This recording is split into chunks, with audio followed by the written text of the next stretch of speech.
बाबा का आशीर्वाद SPM channel पर स्वागत है। हम आपको आज अपना एक बहुत बड़ा सीक्रेट बताने वाले हैं। आपके लिए लेकर आए हम एक ऐसी पोटली बनाना जिसे हम कुबेर की पोटली कहते हैं। कहते हैं कि कुबेर महाराज हरदम अपने साथ एक पोटली रखते थे। जैसे हम दिखाते भी, हम भी बनाते हैं हर साल। इस तरह की पोटली ला सकते हैं आप, इसे बड़े आकार की बना सकते हैं। कहते हैं ये पोटली बनाना बहुत उत्तम होता है। बहुत सारे स्थानों पर हर दिवाली मनाया जाता है। दिवाली पर पोटली जरूर बनानी चाहिए। दो तरह की पोटली बनाई जाती है, कुबेर की पोटली और माता लक्ष्मी की भी बनाई जाती है। वो आप पर डिपेंड करता है कि आप कौन सी बनाना चाहते हैं। और कई स्थानों पर अलग अलग वस्तुओं से, चीज़ों से बनाई जाती है। ये स्थान पर बहुत डिपेंड करता है कि आप कहाँ पर रहते हैं और कौन सी चीज़ें आपको जल्दी मिल जाती हैं। तो आज जो हम पोटली बनाएंगे, हम रहते हैं हरियाणा में रोहतक में। तो यहाँ पर जो हमें चीज़ें जल्दी इजीली मिलती हैं उसके अकॉर्डिंग हम पोटली बनाएंगे। कुबेर जी की पोटली बनाएंगे, हर किसी को बनानी है और एक साल में एक बार बनाई जाती है। और उसका आप यूज़ करें, आपके घर में बहुत ज़्यादा धन लाभ होगा। और इस चमत्कारी पोटली के गुणगान बहुत ज़्यादा हैं। तो शुरू करते हैं कि इस पोटली में आपको क्या क्या चीज़ें रखनी चाहिए और उनका क्या क्या प्रभाव है। हम सबसे पहले हमने एक लाल कपड़ा लिया है। आप लाल या पीले कपड़े में ही बनानी है, कोई दूसरा कपड़ा यूज़ नहीं करना है। लाल कपड़ा होना चाहिए या पीला कपड़ा होना चाहिए। तो सबसे पहले हम लेते हैं गोमती चक्कर। ये देखिए गोमती चक्कर होते हैं। इस चक्कर का प्रभाव बहुत अच्छा होता है। ये माता के और भगवान विष्णु का प्रतीक माना जाते हैं। इनको घर में रखने मात्र से आपको धन का लाभ होता है। तो आप जो भी चीज़ें लें, क्या तो आप पेयर में लें, जोड़े में लें, 2 में लें, 7 में लें, 11 में लें, ठीक है। तो हम 2 में ले रहे हैं। कुछ चीज़ें एक भी रखी जाती हैं। तो ये हमने अपनी पोटली की शुरुआत की गोमती चक्कर से। बोलो जय माता लक्ष्मी की। फिर हमने ये लिया है कमल गट्टा। ये देखो कमल गट्टा है। ये विष्णु भगवान को, माता लक्ष्मी को बहुत प्रिय है। ये आपको इजीली मिल जाता है, ज़्यादा महंगे भी नहीं आती हैं चीज़ें। तो ये भी रखना है। ये हम एक रख रहे हैं। इसका भी पेड़ रखना चाहिए, एक रख सकते हैं। फिर आप देखो ये है जायफल। ये भी बहुत शुभ माने जाते हैं। आप ये भी आपने अपनी पोटली में रखनी है। जो भी चीज़ें आप अपनी पोटली में रखते हैं वो आप सुखा कर, क्योंकि ये एक तरह से जड़ी बूटियाँ भी कह सकते हैं, तो ये गीली नहीं होनी चाहिए। आप चाहे लाकर पहले इनको धूप में सुखाएं फिर पोटली बनाएं, क्योंकि पोटली हमारी कम से कम 1 साल चलनी चाहिए। ये हमने रखे। अब हम जो गणेश जी हैं, सुपारी के रूप में लेते हैं उनको, तो 1 ले सकते हैं। तो ज़्यादातर सुपारी 1 रख सकते हैं, कई 11 भी रखते हैं। तो ये गणेश जी को मानकर ओम गम गणपते नमः के नाम से शुरू करते हैं। कई लोग जो पोटली बनाते हैं तो शुरुआत सुपारी से ही करते हैं, गणपति से ही करते हैं। तो आप यहाँ से शुरुआत करें, सुपारी से शुरुआत करें, गणपति महाराज को स्थापना दें। और फिर हम देखो कोड़ियाँ लेते हैं। तो कोड़ियाँ हमारे पास जो है 2 तरह की कोड़ियाँ हैं। ये है हमारी सफ़ेद कोड़ी। और जो ये कोड़ियाँ होती हैं, ये आपको पता ही है कि ये माता लक्ष्मी का प्रतीक मानी जाती हैं। ये क्यों मानी जाती हैं सभी को पता है, ये समुद्र से प्राप्त होती हैं। तो अगर आप केरल साइड, महाराष्ट्र साइड है तो बहुत सारी चीज़ें आपको वहाँ की मिलेंगी, तो आप पोटली में ऐड कर सकते हैं। बट हम रहते हैं रोहतक में, तो हमें जो चीज़ें इजीली मिल रही हैं हम वो यूज़ कर रहे हैं। तो ये ली है हमने सफ़ेद 2 कोड़ियाँ। अब हमने 2 पीली कोड़ियाँ भी ली हैं। 2 पीली कोड़ियाँ भी बहुत शुभ होती हैं, वो भी हमने ज़रूर रखनी है।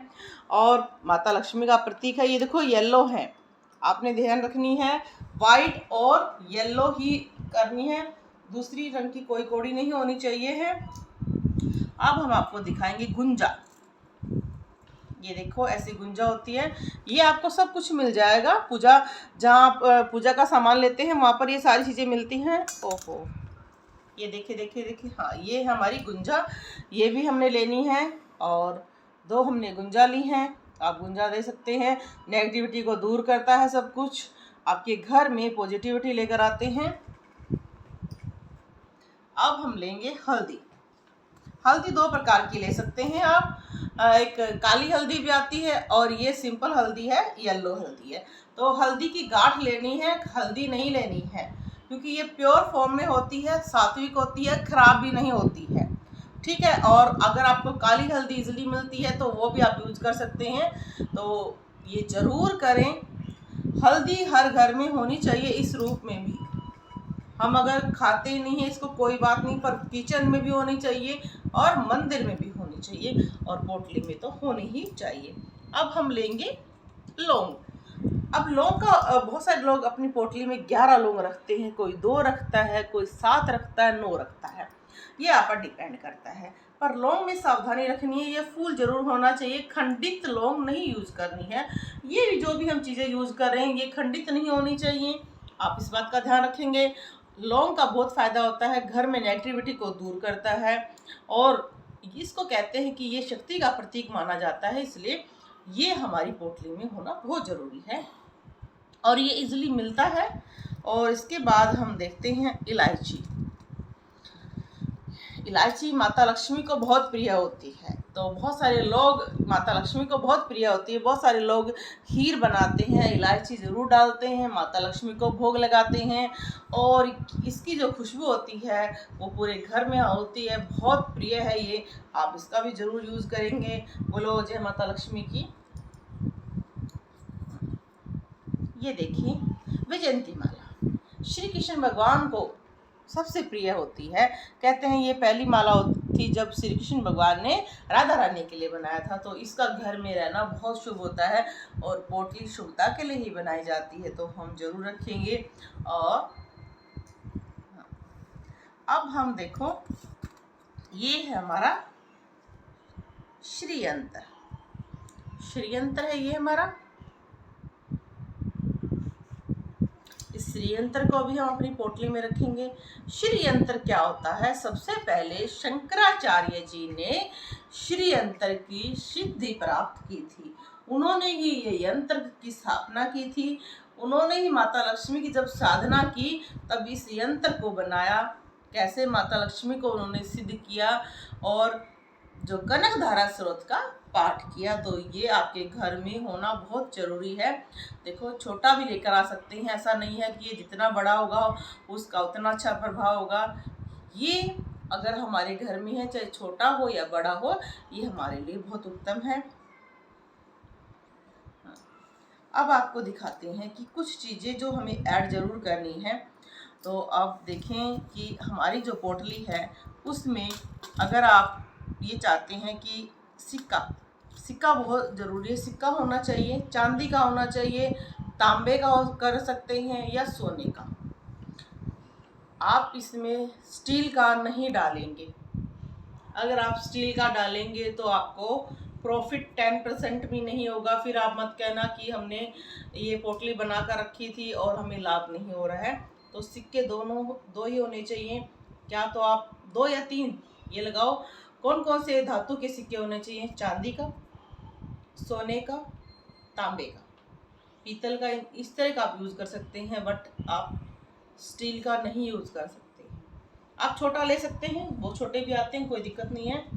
और फिर हम इसमें कुबेर जी की स्थापना करके पूजा करते हैं और फिर हम लेते हैं इत्र। हम इत्र लेते हैं, सभी चीज़ों पर इत्र का छिड़काव करते हैं और ऐसे करके अपनी पोटली में, और थोड़ी देर हम अपना जो माता लक्ष्मी का जो हमने मंत्र दिया है, ओम नमो भाग्यलक्ष्मी च विद्महि च अष्टलक्ष्मी च धीमहि तन्नो लक्ष्मी प्रचोदयात्, ये मंदिर में बैठकर करना है। ये तो सिर्फ वीडियो के लिए हम सोफे पर बैठे हैं, आप मंदिर में बैठकर आराम से बनानी है पोटली। उसके बाद अपने कुबेर जी को निकाल देना है, तिजोरी में स्थापना देनी है, पोटली में नहीं देनी है। और इस पोटली में बहुत सारी चीज़ें और भी रखी जाती हैं। ये मैंने आपको पहले ही बताया कि सिचुएशन के ऊपर होता है कि आप कहाँ पर रहते हो, तो और भी चीज़ें होती हैं, वो भी एक वीडियो ज़रूर बनाकर डालेंगे, क्योंकि आप किस एरिया में रहते हैं वो आपको इजीली पड़ेगा, वो भी हम आपको ज़रूर बनाएंगे। इस फिर पोटली को हम बांध लेंगे और मंदिर में रखेंगे, ऐसे बांध लेंगे और मंदिर में रखकर पूजा करेंगे। और ये पोटली हम अगले साल ही बदलते हैं और माता लक्ष्मी से कामना करते हैं कि हमारे जितने व्यूवर्स हैं अगर वो ये पोटली बनाते हैं और माता को स्थान देते हैं। और कुबेर जी, देखो कुबेर जी ज़रूर होना चाहिए, ये कुबेर जी हैं देखो। और इनकी साधना कैसे करनी है, पूजा कैसे करनी है, इसकी वीडियो पहले से है हमारे चैनल पर, आप देख सकते हैं, ज़रूर देखें और पूजा ज़रूर करें। बोलो जय माता लक्ष्मी की, सभी पर आप कृपा करो हे माता रानी। बोलो जय माता रानी, जय माता।